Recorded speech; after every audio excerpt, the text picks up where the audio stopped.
204면입니다.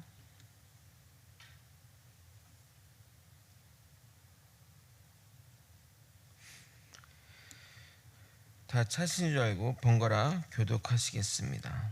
제가 먼저 읽겠습니다.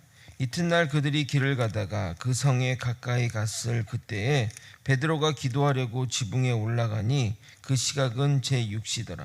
그가 시장하여 먹고자 하매 사람들이 준비할 때에 황홀한 중에 하늘이 열리며 한 그릇이 내려오는 것을 보니 큰 보자기 같고 네 길을 메어 땅에 들이웠더라. 그 안에는 땅에 있는 각종 네 발 가진 짐승과 기는 것과 공중에 나는 것들이 있더라.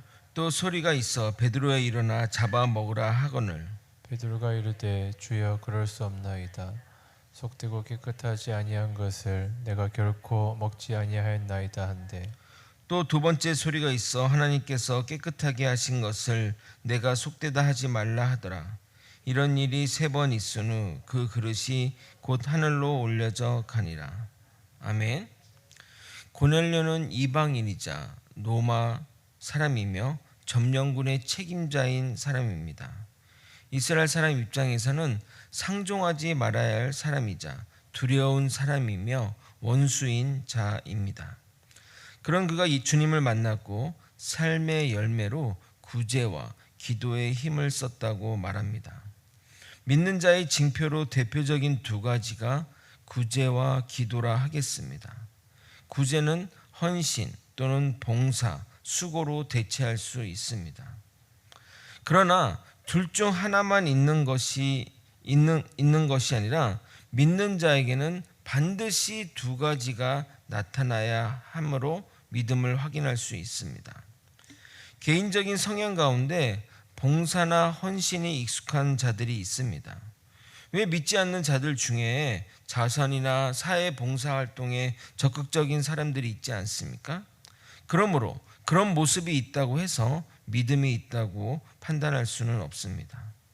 반대로 기도만 하고 봉사나 헌신을 하지 않는다면 그분의 신앙은 기복적이거나 무속 신앙에 가깝습니다. 비나이다 비나이다 우리 가족 잘되게 해주시고 악한 것이 물러나게 하시며 하나님마다 잘되게 해주세요 하나님 라고 하는 신앙이라는 겁니다. 그런 자들은 봉사나 헌신에는 무관심하기 마련입니다. 둘 다 안 하면 말할 것도 없는 것입니다. 그냥 습관을 따라 믿음 없이 나오는 자들입니다. 그런데 여기서 중요합니다. 이 두 가지를 한다고 해서 믿음 있다고 판단할 수 있을까요? 없습니다. 사입이 이단들도 그런 두 가지를 너무 잘하기 때문입니다. 다른 목적이 있기에 그렇게 하는 것입니다. 결국 시간이 흘러 삶의 열매로 판단해야 할 것입니다. 예수님의 말씀은 정확합니다. 그러므로 우리가 심판자가 되어 그들이 믿음이 있네 없네 정죄하고 판단하려고 할 필요 없습니다. 그런 자들은 심판날에 완벽하게 정리가 될 것입니다. 마태복음 13장 24절에 30절을 읽어드리도록 하겠습니다. 예수께서 그들 앞에 또 비유를 들어 이르시되 천국은 좋은 씨를 제밭에 뿌린 사람과 같으니 사람이 잘 때 그 원수가 와서 곡식 가운데 가라지를 덧뿌리고 갔더니 싹이 나고 결실할 때 가라지도 보이거늘 집주인들의 종들이 와서 말하되 주여 밭에 좋은 씨를 뿌리지 아니하였나이까? 그런데 가라지가 어디서 생겼나이까? 주인이 이르되 원수가 이렇게 하였구나. 종들이 말하되 그러면 우리가 가서 이것을 뽑기를 원하시나이까? 주인이 이르되 가만두라. 가라지를 뽑다가 곡식까지 뽑을까 염려하노라. 둘 다 추수 때까지 함께 자라게 두라. 추수 때 내가 추수꾼들에게 말하기를 가라지는 먼저 거두어 불사르게 단으로 묶고 곡식은 모아 내 곡간에 넣으라 하리라. 그러니까 믿음 있는 자들, 믿음 있는 자는 반드시 이 두 가지를 행하게 하는데 이 두 가지가 있다고 해서 봉사와 기도를 한다고 해서 정확하게 믿음이 있다고 판단할 수는 없다는 겁니다. 그러니까 믿음이 있으면 두 가지 행동을 하지만 두 가지 행동만 가지고 믿음이 정확히 있냐 그렇게 판단할 수 없다는 그 얘기를 드린 겁니다. 그러나 결정적으로 우리가 어떤 사람을 그렇게 판단하고 정죄할 수는 없습니다. 그 사람이 어떤 상황이 있는지 또 어떤 처지에 있는지 어떻게 알겠습니까? 그냥 기도하면서 또 자신의 어떤 신앙의 모습, 자신의 어떤 그런 것들에 더 집중해야 된다는 얘기입니다. 오늘은 베드로가 본 환상에 대한 이야기입니다. 짧은 본문이지만 많은 깨달음을 주는 본문이기도 합니다. 우리의 신앙을 위협하는 것이 무엇인지 한번 생각해 보도록 하겠습니다. 어떤 신학자는 베드로가 고넬료를 만나는 사건이 사도행전에서 가장 중요한 세 가지 사건 중에 하나라고 말합니다. 세 가지 하면 뭐가 여러분 생각이 나십니까? 첫 번째는 마가의 다락방의 성령 강림 사건의 가장 첫 번째로 떠오를 것입니다. 누구도 부정하지 못할 정말 중요한 사건 중에 하나입니다. 두 번째는 사울이 다메섹 도상에서 예수님을 만난 사건입니다. 그로 인해 또 이 사도행전의 사건들이 이어져 나가는 것이죠. 그리고 마지막으로 베드로가 고넬료를 만나는 사건입니다. 아마도 이 사건이 없었다면 기독교는 유대교의 한 분파로 존재하다 사라졌을지도 모릅니다. 지난주 말씀드린 대로 유대인들이 이방인에게 복음을 전하는 일은 말도 안 되는 일이기 때문입니다. 그들은 잘못된 선민 사상으로 인해 자신들만을 위해 하나님이 존재한다고 믿었고 이 이방인들은 결국 진멸의 대상으로 여겼던 겁니다. 아마 그 가라지 복음을 또 그들은 그렇게 인식했을 것입니다. 이들이 진멸의 대상이고 우리는 주님의 품에 안겨질 사람으로 생각했던 겁니다. 그러므로 그들에게 복음을 전한다는 것은 있을 수도 없는 일입니다. 기껏해야 같은 인종이지만 다른 나라에 살았던 디아스포라 유대인들에게 복음을 전하는 것이 최선인 것입니다. 사실 사도 바울도 사역 초창기에는 유대인의 회당 중심으로, 그러니까 디아스포라 유대인을 중심으로 복음을 전했을 뿐입니다. 그 선입견과 터부가 깨지는 사건이 바로 고넬료를 만난 사건에서 비롯됩니다. 그러기에 사도 베드로가 본 환상은 그의 생각, 더 나아가 이스라엘 민족의 생각이라 할 수 있습니다. 구체적인 환상의 내용이 무엇인지 살펴보겠습니다. 낮 정오가 되어 베드로는 기도하기 위해 지붕에 올라갔습니다. 다니엘이 기도를 하기 위해 윗방으로 올라간 것처럼 유대인들은 하나님께 기도할 때 가장 높은 곳, 가장 하나님과 가까운 곳으로 나아갔던 것입니다. 이처럼 우리 모두에게는 기도의 골방이 정말 중요합니다. 자기 집에 그런 장소가 있으면 더할 나위 없이 좋겠지만 없다면 교회를 기도처 삼아 기도하는 것이 좋습니다. 우리 교회는 주중에 교회에 와서 기도하는 분이 거의 없는데 정말 교회에 이렇게 끊이지 않고 기도하러 오는 분들이 많아졌으면 좋겠습니다. 당시 유대인들은 식사를 아침 10시 그리고 오후 6시에 했는데 정오에 배가 고프다 말하는 것을 보면 아침 식사를 거른 것으로 사료됩니다. 그때 환상 가운데 하늘이 열리며 한 그릇이 내려오는데 네 기퉁이에 줄로 묶여 내려왔습니다. 보기에는 보자기 같은 모습처럼 보였나 봅니다. 당연히 시장하였기에 주의 깊게 그 안을 보게 됩니다. 12절을 읽어드리도록 하겠습니다. 그 안에는 땅에 있는 각종 네 발 달린 짐승과 기는 것과 공중에 나는 것들이 있더라. 그 동물이 어떤 동물인지 구체적으로 언급되어 있지 않지만 분명히 레위기 11장에 기록된 부정한 동물들이 분명합니다. 그 중에 한 가지 예를 레위기 11장 예를 한번 들어보도록 하겠습니다. 레위기 11장 29절에서 31절입니다. 땅에 기는 길짐승 중에 내게 부정한 것은 이러하니 곧 두더지와 지와 큰 도마뱀 종류와 도마뱀 부치와 육지 악어와 도마뱀과 사막 도마뱀과 까멜레온이라. 모든 기는 것 중에 이것들은 내게 부정하니 그 주검을 만지는 모든 자는 저녁까지 부정할 것이며. 그러니까 이제 그 동물들이 이제 이 보자기에 담겨서 오니까 죽은 것이겠죠. 살아서 움직일 수 있는 것들은 아니고 죽어서 온 거니까 그러니까 보는 것 자체만으로 기분이 그러니까 부정할 뿐만 아니라 그 동물 자체가 부정한 것이기 때문입니다. 그러니까 그런 것들은 이런 율법적 환경에서 자란 베드로는 보는 것만으로도 굉장히 힘들고 또 부정한 느낌이 들었을 것입니다. 그런데 하늘에서 이해할 수 없는 음성이 들립니다. 당연히 베드로는 그 말에 절대 먹을 수 없다고 그런 결코라는 표현을 써가며 거부하게 됩니다. 13절, 14절을 여러분이 한번 읽어보도록 하겠습니다. 함께 읽겠습니다. 시작. 또 소리가 있으되 베드로야 일어나 잡아 먹어라 하거늘 베드로가 이르되 주여 그럴 수 없나이다. 속되고 깨끗하지 아니한 것을 내가 결코 먹지 아니하였나이다 한데 내가 결코 먹지 아니하겠다고 이렇게 얘기를 하게 됩니다. 그러자 다시 하늘에서 이렇게 말씀하십니다. 또 두 번째 소리가 있으되 하나님께서 깨끗하게 하신 것을 내가 속되다 하지 말라 하더라. 하나님의 말씀은 그것을 먹으라는 겁니다. 하나님이 그것을 깨끗하게 하셨기 때문입니다. 그런데 충격적인 멘트가 연이어 나옵니다. 16절을 읽겠습니다. 이런 일이 3번 있은 후 그 그릇이 곧 하늘로 올려져 가니라. 이 말이 무엇이냐는 말이냐면 3번이나 베드로는 하나님의 말씀을 거절했다는 것입니다.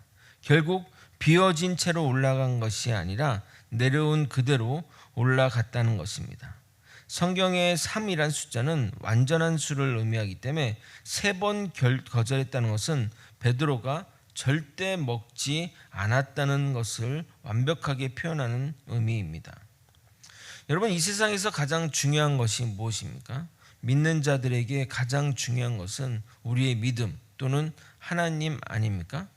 우리가 가장 소중하게 생각하는 하나님이 우리에게 가장 기뻐하는 것이 무엇입니까? 순종입니다. 근데 베드로는 자신의 선입견 또는 자신의 가치관을 하나님의 말씀보다 위에 둔 것입니다.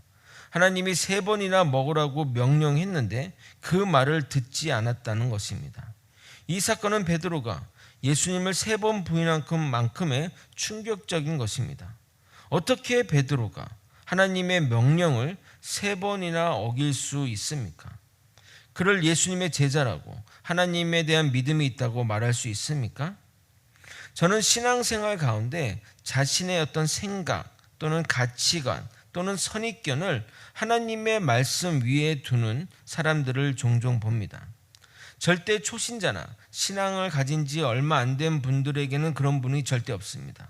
대부분 신앙생활을 오래 하거나 장로나 권사님 같은 분 중에 그런 분들이 종종 있습니다. 무엇인가에 꽂히면 나름대로 자기가 이것이 성경 말씀의 진리라고 생각되면 다른 이야기는 전혀 듣지 않습니다. 자신의 믿는 것을 진리라고 생각하고 절대 용인하지 않습니다. 과거 교회에서 열린 예배가 보편화되며 확산될 때 드럼이 단 위로 올라오는 문제로 많은 갈등이 가진 적이 있었습니다. 많은 교회가 그런 문제들로 좀 굉장히 혼란스러웠죠. 어느 교회 담임 목사는 찬양 가운데 드럼을 사용하자고 그래서 단에 올리자고 주장했고 한 장로님은 어떻게 신령한 단위에 드럼이 올라올 수 있냐고 세상 악기인 드럼이 올라올 수 있냐며 죽기 살기로 싸웠다고 합니다. 결국 그 문제로 그 목사님이 사임하는 지경까지 이르렀습니다. 그 장로님은 자신의 진리가 이겼다고 기뻐했다고 합니다. 만약에 지금 시대에 그렇게 주장하며 드럼은 절대 안 돼 하는 장로님이 있다면 어떻게 됐을까요? 진리가 시대에 따라 변하는 것은 아니지만 부속적인 것은 변하기 마련입니다. 이것을 헬라어로 아디아포라라고 하는데 이렇게 해석할 수 있습니다. 부차적인 것, 중요하지 않은 것라고 해석하면 됩니다. 교회는 이 아디아포라의 문제를 잘 구분해야 되고 그 문제를 지혜롭게 대처해야 됩니다. 대표적으로 예를 들면 예수님이 2000년 전 이스라엘 지역에서 사역했기 때문에 긴 장옷을 입고 사역했겠지만 지금 시대의 한국에서 사역하신다면 예수님은 무엇을 입고 사역을 했을 것 같습니까? 아마도 청바지를 입고 사역을 했을 것입니다. 외부 활동이 많으시니 자주 빨지 않아도 되는 옷이어야 하고 튼튼한 옷이 필요했기 때문입니다. 우리에게 청바지를 입은 예수님이 매우 낯설지만 그것이 지금 시대에는 맞는 것입니다. 이처럼 시대에 따라 복음의 옷도 갈아입어야 하는 것이고 그 변화에 우리는 발맞춰야 하는 겁니다. 여러분, 예수님이 청바지 입고 여러분 전도한다면 쉽게 우리 어떤 그 고정관념 어떤 그것 때문에 쉽게 받아들여지지는 않으실 겁니다. 그렇지 않겠습니까? 생각만 해도 조금 어색하고 뭐 그런 느낌이 들 겁니다. 그러나 무엇보다 베드로는 하나님의 음성을 듣는 자이고 하나님이 그렇게 3번이나 말씀하셨는데도 순종하지 않는 것은 불순종의 모습이라 하겠습니다. 물론 이 이후에 일어날 일들을 준비시키고자 베드로를 미리 훈련시킨 일이지만 우리는 정말 이런 부분에 대해 생각을 많이 해야 됩니다. 나는 하나님의 말씀에 고집 부리지 않고 바로 순종하고 있는가? 주님이 말씀하시는 대로 편견 없이 나는 순종하는가? 이런 문제를 생각해 봐야 합니다. 사역을 하다 보면 말씀 가운데 의도한 것은 아닌데 제 말씀에 찔림이 오는 분이 있습니다. 혼자서 나를 두고 하는 말이 아닌가 오해하기도 하십니다.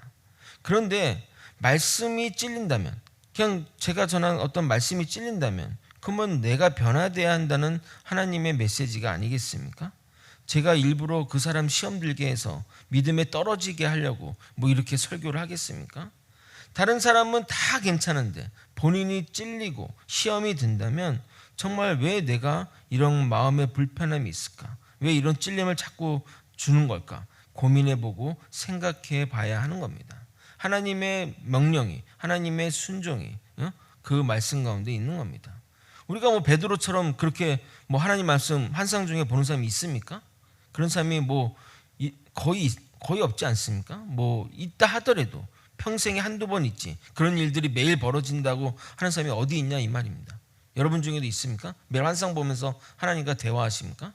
없잖아요. 그럼 우리가 하나님 말씀 어디서 듣습니까? 성경 말씀을 읽으면서 또 설교 말씀 가운데 받는 것 아니냐 이 말입니다. 그런데 찔림이 온다. 불편하다. 그럼 생각해 봐야 되는 겁니다. 내가 가지고 있는 그 고정관념, 내 생각 그것에 갇혀가지고 변화되지 않으니 어떻게 하나님 말씀에 순종한다 할 수 있겠냐 이 말입니다. 지난 다니엘 기도회 때 김한효 목사님의 설교를 들으며 그 사람이 믿음이 있는지 없는지는 시험을 통해 확인 가능하다고 말씀하십니다.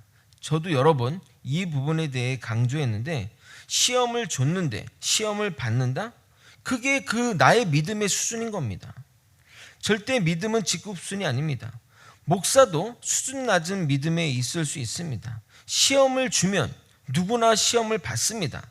그러나 믿음의 사람은 금방 털고 일어납니다.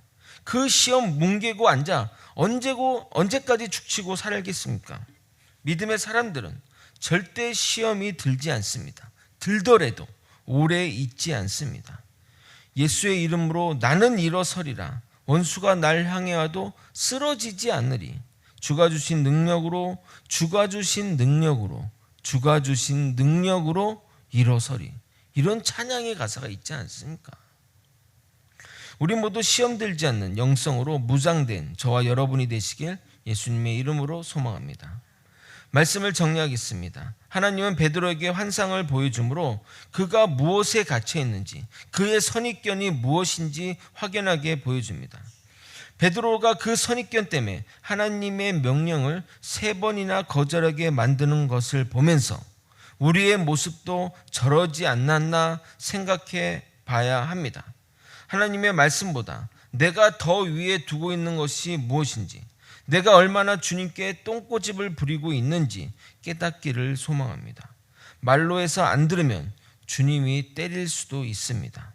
맞고 깨지지 말고 말로 깨지는 저와 여러분이 되시길 예수님의 이름으로 소망합니다. 기도하시겠습니다. 하나님의 명령 따라, 하나님의 말씀 따라 살아간다고 고백했던 우리들이 내 선입견과 내 가치관과 내 고정관념으로 하나님의 말씀을 부정하고 내 고집으로 하나님 말씀을 거부했던 지난 날들을 용서하여 주시옵소서. 이제는 하나님의 말씀에 순복하여 하나님의 말씀 따라 살아가는 우리 모두가 되게 하여 주시옵소서. 사랑이 많으신 예수 그리스도 이름으로 기도드렸나이다. 아멘.